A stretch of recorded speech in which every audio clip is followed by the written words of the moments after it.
আমি মানে কিছু কাহিনী বলি। এই 25 বছরের আমার জীবনে, মানে আমি এই পর্যন্ত এই 25 বছরের জীবনে আমি হচ্ছে বিলাসিতা ভাবেও লাইফ লিড করছি, একদম পুরো নিম্ন লেভেলে গিয়েও হচ্ছে লাইফ লিড করছি, একদম পুরো নিম্ন লেভেল, একদম পুরো নিম্ন লেভেল। সেটা হচ্ছে মনে করো দুপুরবেলা যদি খাইছি তারপরে হচ্ছে রাতে ভাত খাইনি, আবার যদি সারাদিন না খেয়ে থাকছি তারপর হচ্ছে রাতে খাইছি, ঠিক আছে।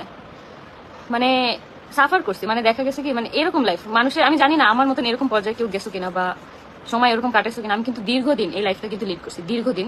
সেটা হচ্ছে যে বাসায় কিছু নাই, সকালবেলা উঠে খাওয়ার মতন নাস্তা নাই, কিন্তু তারপর না খেয়ে সারাদিন পার করছি, তারপর হচ্ছে রাতে খাইছি। তারপর হচ্ছে এটা এখন অনেকেই ভাবতে পারে যে আমি আমার বাবার বাসা থেকে কষ্ট করছি কিনা। না, আমি আমার বাবার বাসা থেকে কষ্ট করি নাই। আমার যে প্রিভিয়াস লাইফের যে এক্স হাজবেন্ড ছিল, মানে হচ্ছে আমার যে 7 মাসের যে সংসারটা ছিল, সেইখানে হচ্ছে আমি কষ্টগুলো করছি। দেখা যাচ্ছে সারাদিন পার হয়ে গেছে কিন্তু খাইতে পারি নাই। তো ওই সময় লাইফ লিডও করছি যে সারাদিন পরে খাইছি, তারপর আবার বিলাসিতা লাইফ লিডও করছি যে বিলাসিতা ভাবে চলাফেরা, যখন যেটা ইচ্ছা খাওয়া। কিন্তু যখন আর কি বিলাসিতা ভাবে আর কি চলাফেরা করছি, তখন দেখছি কি খাবারের প্রতি কোনো রুচি নাই, যে একটা জিনিস খাবো খাবারের প্রতি কোনো রুচি নাই। মানে ড্রেস আপ পরার কোনো ইচ্ছা থাকে না, যে এত এত দামি ড্রেস আপ।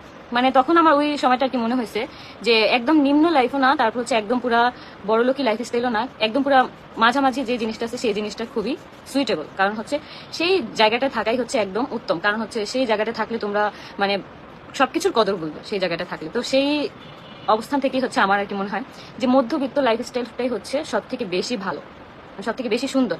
দেখা যাবে কি এখন এই যে এখন আর কি এরকম এই প্রবলেমগুলো এখন ফেস করতে হয়। প্রবলেম না বলতে গেলে মানে এখন দেখা যায় কি যত টাকা ইনকাম করি না কেন, মানে খরচ আছে কিন্তু। ইনকাম, মানুষ বলে না যে ইনকাম করতে পারলেই হয়েছে, কিন্তু ইনকাম যেমন খরচও কিন্তু তেমন, ঠিক আছে। মানুষ হচ্ছে অনেক মানুষ হচ্ছে পোলাও বিরিয়ানি, মানে আগে ইচ্ছা করতো যে মানে প্রতি বেলায় বেলায় যদি পোলাও বিরিয়ানি খাইতাম, মানে কিন্তু এখন দেখি যে না, পোলাও বিরিয়ানি থেকে ভাত ডাল ডাল ভাত খাওয়াটাই অনেক বেশি শান্তির, মানে ওইটা খাওয়ার পরই একটা শান্তি কাজ করে। তো এই আর কি, মানে আরো অনেক কিছু আছে যেগুলো হচ্ছে আমি তোমাদেরকে মানে কোন একটা ভিডিওতে বা কোন একটা কিছুতে শেয়ার করব, যে মধ্যবিত্ত লাইফ স্টাইলটা অনেক সুন্দর। যারা যারা এরকম লাইফে আর কি আসো, যারা যারা এইভাবে লাইফ লিড করতেছো, আমি বলবো যে তোমাদের এটা হচ্ছে একটা গোল্ডেন টাইম। এটাকে ধরে রাখো, ধরে রাখার চেষ্টা করো। এই জায়গা থেকেই তোমরা মানে এমন একটা কিছু করার ট্রাই করো যে যেখানে হচ্ছে তোমাদের আহামরি বেতনও না, আবার হচ্ছে একদম কম বেতনও না। তো সেই টাকাটা তোমরা ইনকাম করে সেখান থেকে একটু একটু করে সেভ